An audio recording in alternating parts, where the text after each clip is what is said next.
The winter air in Boston, Massachusetts was crisp, and while silence enveloped the city, only the Walker family mansion across the street was wrapped in warm light. On Sunday afternoon, a family meeting was taking place under the large chandelier. The Browns' property deal was finalized last week too. The high-rise apartment with a view of Central Park should close next month. Richard Walker's voice was filled with the confidence of a successful man. Seated at the head of the table, he exuded an air of dignity. Walker Real Estate has been leading the industry in Boston for 40 years. That's wonderful, Richard, his wife Martha smiled. After working as a high school teacher for 30 years, she now served as a board member for a prominent local charity. Maintaining a refined beauty, the luxurious pearl necklace gleamed subtly around her neck. I must tell everyone at the country club. Dad, you're amazing. Caroline said brightly. She served as the sales director at her father's real estate company and was already regarded as his successor. Today too, dressed in a sophisticated designer suit with perfect makeup, her vibrant voice brightened the atmosphere. My new clients have increased contract values by 15% compared to last year. Elizabeth sat quietly at the end of the table, listening to the family conversation. Though she was the eldest daughter in this family, she was the least noticeable presence. Her plain navy cardigan and white blouse, along with slightly tired eyes, told the story of her steady daily life. Elizabeth, how about you? Do you have anything to report? When Martha asked her daughter, there was a subtle change in her tone. It seemed more like a perfunctory question than one of expectation. Nothing special. Elizabeth shook her head slightly. The accounting firm is busy as usual. Last week had many companies with closing periods. That again, Richard sighed, interrupting her words. When are you going to challenge yourself with bigger work? You'll end your life just playing with numbers at a small accounting firm. But I like that work, Elizabeth quietly objected. Besides, didn't I recently review your company's financial statements?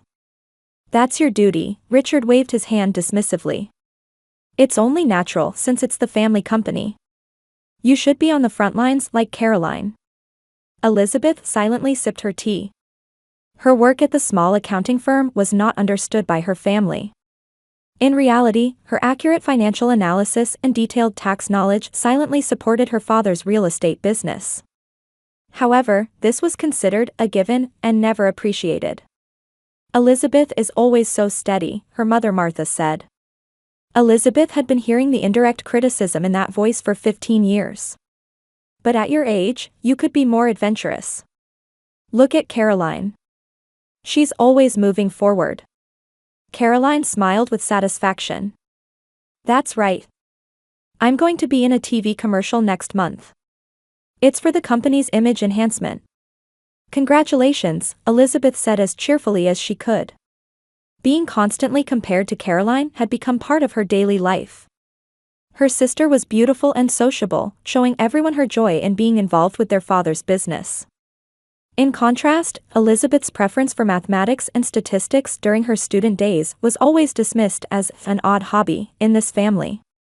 Mom, would you like to come to the charity party with me this afternoon? Caroline changed the subject. The Daltons and Harrisons will be there too. Yes, of course. Elizabeth, will you come too? Martha's tone clearly indicated she expected her daughter to decline. I'll pass today. I need to check the quarterly reports for father's company. Again? Richard shrugged. Can't you take a break on holidays? If you need more money, you should look for a higher-paying job. No one realized that it was Elizabeth's meticulous financial management that had helped Walker Real Estate avoid crises several times. Elizabeth just nodded silently. She had learned from years of experience that arguing back was pointless. The aroma from the kitchen prompted Elizabeth to change the subject. The roast beef seems almost ready. Oh, yes, Martha stood up. Elizabeth, can you help set the table? The family watched Elizabeth quietly head to the dining room as if it were expected. She put on her late grandmother Ethel's apron, a memento from 15 years ago. Grandmother was the only one who had especially cherished Elizabeth. Ethel had taught Elizabeth how to cook and pass down old family recipes. It was the only thing she could be confident about in her family. "What should we do for Thanksgiving this year?" Elizabeth asked in the kitchen, and Martha turned around, surprised. "Oh, I was just about to mention that," Martha's voice conveyed excitement. "We decided to eat at a restaurant this year. Your father has made reservations at the Bloomdale. It's the most luxurious restaurant in Boston." Elizabeth stopped in her tracks. "But, the Thanksgiving dinner I make every year." "Elizabeth, we're celebrating your father's big deal this year.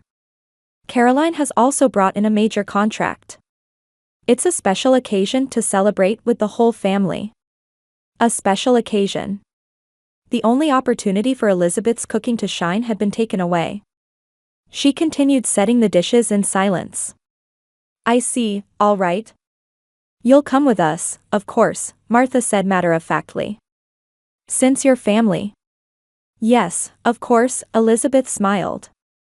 She was only treated as a family member when it was convenient for them.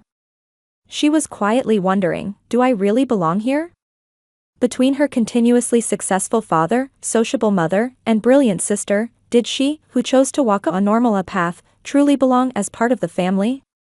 Outside the window, autumn leaves danced in the wind, quietly falling to the ground. Elizabeth took a deep breath and continued preparing for dinner. In the twilight of Thanksgiving, Elizabeth took a deep breath as she looked up at the luxurious entrance of the Bloomdale. Her exhaled breath gleamed white in the cold air. Normally at this time, she would have been wearing an apron, focused on the final touches of the turkey. Instead, she was now dressed in a slightly tight black dress, heading for dinner with her family. The restaurant door opened, welcoming her with warm air and elegant piano melodies. When Elizabeth gave her name at the reception, the hostess nodded politely. "The Walker reservation, yes. Your family has already arrived." Elizabeth was led by the hostess across the glamorous dining room. Crystal chandeliers poured light from the ceiling, and refined artwork adorned the walls. Each table was placed at a sufficient distance to ensure privacy and comfort. Even from a distance, she could recognize her family's table. Her father Richard's imposing figure, her mother Martha's elegant silhouette, and Caroline's bright voice stood out amid the quiet conversations of other guests. They were already toasting with champagne and laughing. As Elizabeth approached the table, Caroline noticed her and stood up. "Elizabeth. You finally came." Caroline's voice had more mischief than joy in it. With a wide smile, she continued, "This table is for a real family. Could you sit over there?" Elizabeth couldn't understand the meaning of the words for a moment. Caroline pointed to a spot slightly away from the main table, where a small children's table had been placed. "This is..." As Elizabeth approached in confusion, she saw a name card placed on the table that read "Loser." Seeing those letters, she felt her stomach tighten. As Elizabeth was at a loss for words, she heard her parents laughing. Martha said, waving her hand gracefully. "Oh, it's just a joke. Since you were late, we set up a little prank." "Don't take it so seriously, Elizabeth," Richard added. "Can't you understand a family joke?" Caroline returned to her seat in high spirits, saying, "Today is a celebration of Dad's big contract. Let's all have a good time." Elizabeth felt her cheeks growing hot. Curious glances from surrounding tables were directed at her stranded figure.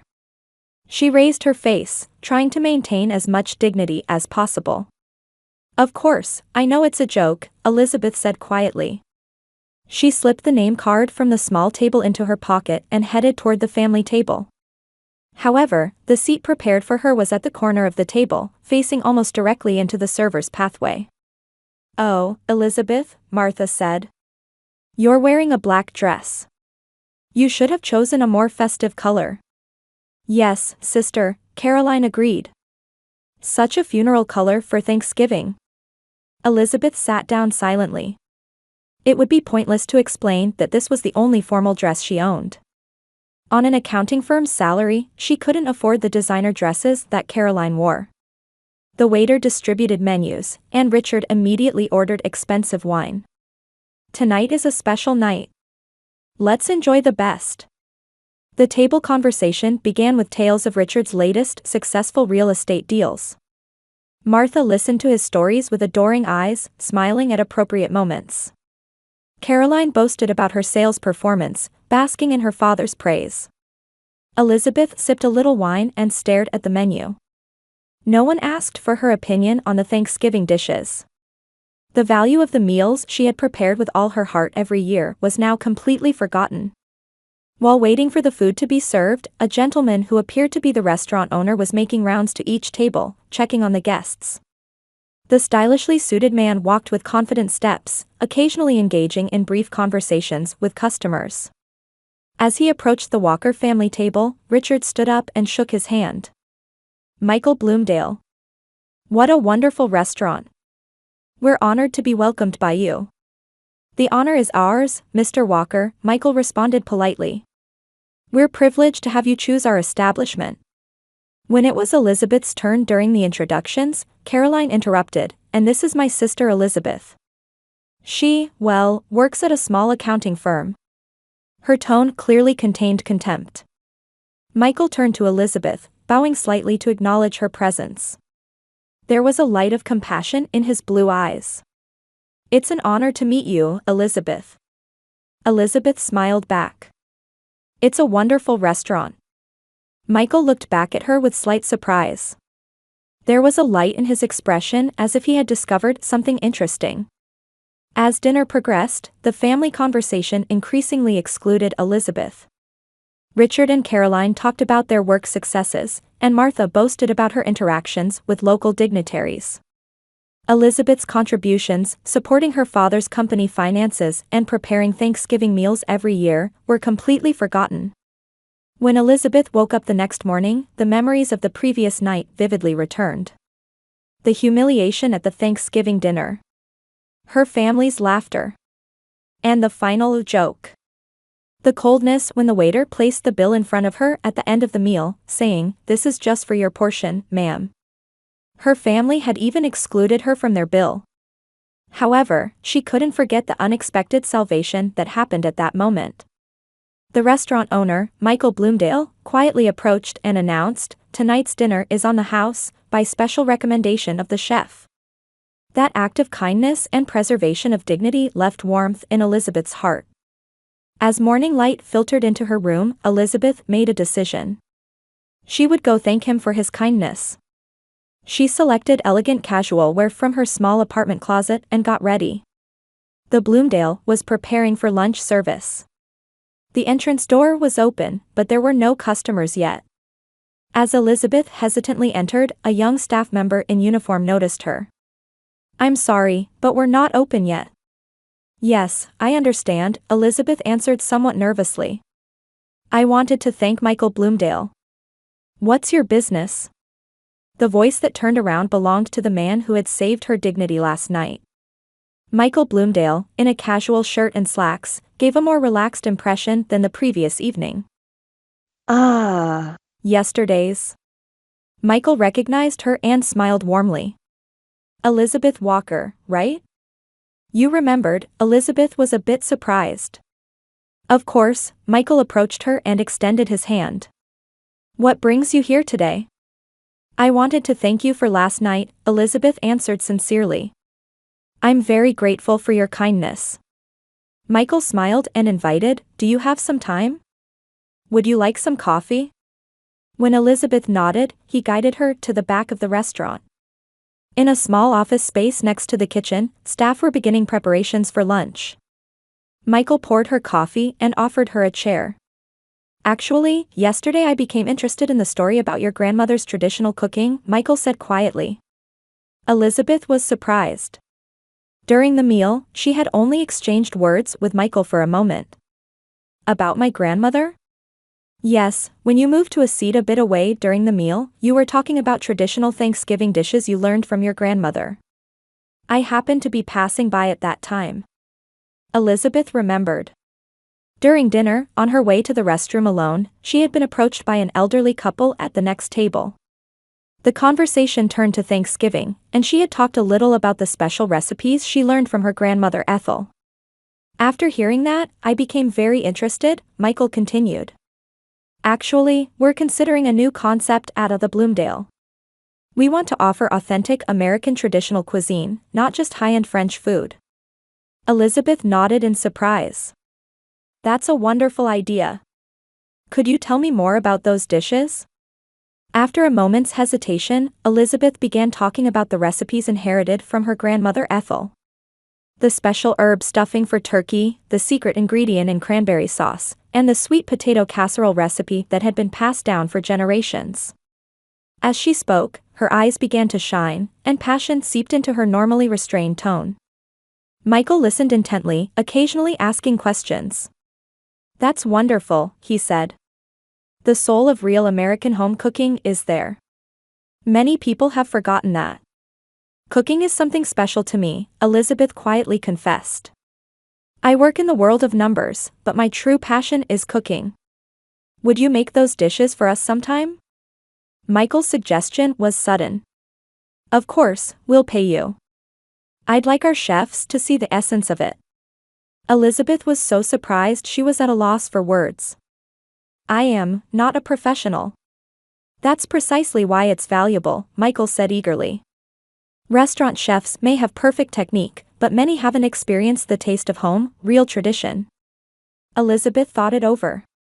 Remembering yesterday's humiliation, perhaps it was time to start something that would take her out of her family's shadow. "All right," she finally answered.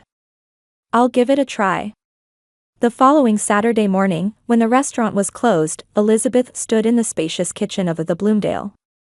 Under the watchful eyes of Michael and the restaurant's head chef Antoine, Elizabeth began cooking as her grandmother had taught her. "First, we apply herb butter not just to the outside of the turkey, but also to the inside," she explained. "And for the stuffing, instead of regular breadcrumbs, we use cornbread and pecans." Antoine wore the skeptical expression typical of a French chef, but as the cooking progressed, his expression changed.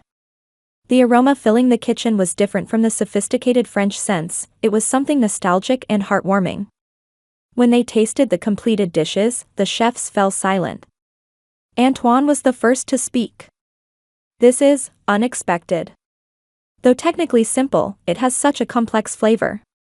There's something here we've forgotten." Michael smiled with satisfaction. "Elizabeth, your cooking has soul. This is exactly what we've been looking for." He stood up from his chair and took Elizabeth's hand. "I want to start a weekend-only, traditional American home cooking special menu out of the Bloomdale. Elizabeth, I want you to join us as the head chef." Elizabeth was stunned. "But I'm not a professional. And I have my accounting job on weekdays." "Weekends only would be fine," Michael said eagerly. "Your recipes, your cooking with soul. I want to offer that to our guests." Elizabeth took a deep breath. This was a big change, a challenge that would take her out of her safe daily routine. But she was now feeling something she hadn't felt until yesterday, possibility. "All right," she finally answered. "I'll take on the challenge." Delight spread across Michael's face. "Wonderful. Let's start preparations next week." As Elizabeth left the restaurant, her steps were light. On her way back to her apartment, she considered what to do about her accounting work at her father's company and the monthly family meetings. Elizabeth was, for the first time, feeling the possibility of her choices taking a path different from her family's expectations. Remembering Michael Bloomdale's kind blue eyes and the value he found in her cooking, Elizabeth's heart filled with warmth. For the first time, someone had found true value in her, who had long been an invisible presence in her family. Before opening her apartment door, Elizabeth's smartphone rang. Looking at the screen, it was a message from her father. "Is the financial report for next week ready?" Elizabeth took a deep breath. "Yes, I'm preparing it," she replied, while a new determination was sprouting in her heart. A year had passed since Elizabeth began her weekend work at the Bloomdale. Her life had changed in ways she could never have imagined. The weekend limited menu named Elizabeth's Home Cooking Evening had become more popular than expected. Guests who initially came out of mere curiosity were charmed by the taste of her heartfelt cooking and became repeat customers. The simple flavors passed down from her grandmother, combined with Elizabeth's creativity, had captured the hearts of people seeking authentic taste. She hadn't quit her job at the accounting firm, but Elizabeth gradually shifted her work balance toward the restaurant. And most significant was the courageous decision she made: she quit doing the accounting for her father's company. "I will no longer be an invisible presence. I will work in a place where my value is understood." No one took those words she told her family seriously. Richard laughed off her decision as a joke, and Martha sighed, saying, "She'll be back soon." Only Caroline showed some signs of agitation, but quickly dismissed it with, "Sister, self-realization is important too." They didn't understand the true meaning. They couldn't imagine how much Walker Real Estate's financial foundation would be shaken by Elizabeth's departure. As winter turned to spring and summer passed, the first yellow warning light illuminated for Walker Real Estate. It was a notice from the tax office. There were deficiencies in the past 3 years' returns, and they would be audited. Ridiculous. Richard was furious. "Our company's finances are perfect." However, the new accountant hired by Caroline after Elizabeth left did not possess her meticulousness and expertise. They had overlooked the complex tax items that Elizabeth had processed with the utmost care every year. One early autumn day, as Elizabeth was devising a new menu for the restaurant, her smartphone rang. It was a call from Martha. "Elizabeth, we need to talk." Martha's voice lacked its usual confidence. "Your father and Caroline say the company's financial situation is a bit difficult. We need your help." Elizabeth quietly answered, "Mom, I'm not coming back." "But your family," Martha's voice trembled. "Family helps each other, don't they?" Elizabeth smiled wryly. "Have you forgotten that I wasn't real family?" The call ended in heavy silence. After finishing work at the restaurant and returning to her apartment, Caroline was waiting in front of her door. Without her usual glamour, she wore a tired expression.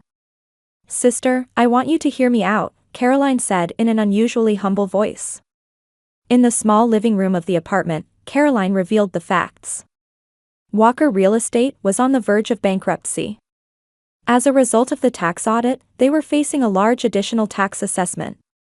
Additionally, Caroline's glamorous image strategy had been costly and hadn't generated actual sales. "Dad got anxious and ventured into high-risk investments," Caroline said tearfully. "And they failed. So, what do you want me to do?" Elizabeth calmly asked. "Please, Elizabeth. Dad's company is about to collapse. We need your financial knowledge," Caroline said with a serious expression. "We have nowhere to go back to without your help." Elizabeth stood up and gazed out the window.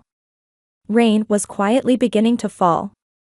Wasn't I no longer a member of the family? A person who couldn't sit at the table for a real family? Caroline looked up. For the first time, genuine regret appeared in her eyes. "That was a terrible joke. I'm truly sorry. I regret it every day." Elizabeth remained silent, feeling the friction of years between the sisters. "You've always supported us," Caroline said with a trembling voice. "I took it for granted. I didn't properly see your value." Before Elizabeth could answer, there was a knock at the door. When she opened it, it was Michael Bloomdale. "Have I come at a bad time?" Michael said, sensing the situation. "We had a meeting scheduled, but—" "No, my sister was just leaving," Elizabeth said quietly. Caroline stood up, holding her bag with trembling hands. "Please, Elizabeth. Think about it." After she left, Michael gently asked Elizabeth, "Are you okay?" Elizabeth let out a deep sigh. "My family came asking for help. But—" Michael placed a hand on her shoulder. "Regardless of whether you help them or not, offering business advice is an option." Elizabeth looked up at him in surprise. "Why do you say that?" "They hurt me." "Yes, they did. But you're different from them," Michael said kindly. "Your strength lies in not losing your kindness even when you're hurt. That's why your cooking reaches people's hearts." Elizabeth silently nodded. There was truth in his words. The next day, Elizabeth visited Walker Real Estate. The office where she once worked as an employee had lost its vitality. The number of employees had halved, and there were signs that expensive decorations had been sold. Entering her father's office, Richard greeted her with an aged face. Martha and Caroline were also seated. "Elizabeth, you came," Richard's voice had lost its former dignity. Elizabeth calmly looked at them. "I'll give advice. But I'm not returning as family. This is business." The family fell silent at her words. Finally, Richard nodded. "I understand. Tell us, how can we save the company?" Elizabeth sat down and took a laptop from her bag. "First, show me all the financial documents. Let's start there." The hint of autumn had returned to Boston. The leaves of street trees were beginning to turn red, and people were gradually starting to wear thicker coats. The Thanksgiving decorations adorning the entrance of the Bloomdale announced the arrival of the season. Elizabeth was giving final instructions in the kitchen. Her new position as executive culinary director went beyond that of a mere cook. Over the past 2 years, her home cooking evening had expanded nationwide as Bloomdale Homestyle Tradition, with restaurants opening in 5 cities. "I'll handle tomorrow's Thanksgiving special," Elizabeth told the staff. Her voice carried confidence, and her demeanor exuded a calm dignity. Her formerly hesitant way of speaking had disappeared, and she had grown into a woman who knew her worth. "Elizabeth, can we talk for a moment?" Michael entered the kitchen. The kindness she received from him 2 years ago had developed into a deep relationship of trust. They were more than just business partners. In Michael's office, he showed her a special reservation list. "For tomorrow's Thanksgiving dinner, there's a reservation from the Walker family." Elizabeth nodded. With her guidance, Walker Real Estate had returned to stable management, albeit on a smaller scale. Richard had followed her financial analysis and adopted a more modest and sound management style.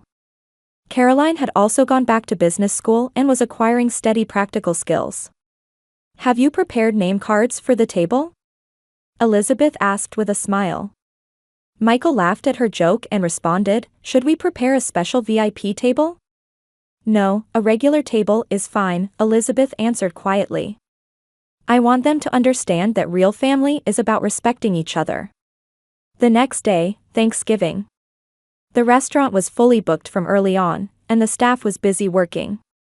Elizabeth moved between the kitchen and dining area, occasionally enjoying conversations with guests. Her name was now featured in culinary magazines as Boston's Guardian of Traditional Cuisine. At 6 p.m., the Walker family arrived. Elizabeth came out to the entrance herself to greet them. Richard and Martha had aged more than before, and Caroline was dressed in a subdued, elegant outfit. "Elizabeth," her father faced her. There was a sincerity in his eyes that had never been there before. "I'm truly proud of your success." "What a wonderful restaurant business," her mother added. "It was our mistake not to recognize your talent." Caroline hugged her sister. "I've learned so much from you, sis. What strength is, what true success is." Elizabeth smiled. She hadn't completely forgiven them, but her heart was healing. "Please, this way." She guided her family to an elegant table in the center of the restaurant. She remembered the humiliation 2 years ago when she herself was relegated to a children's table. But now, she was the star of this place.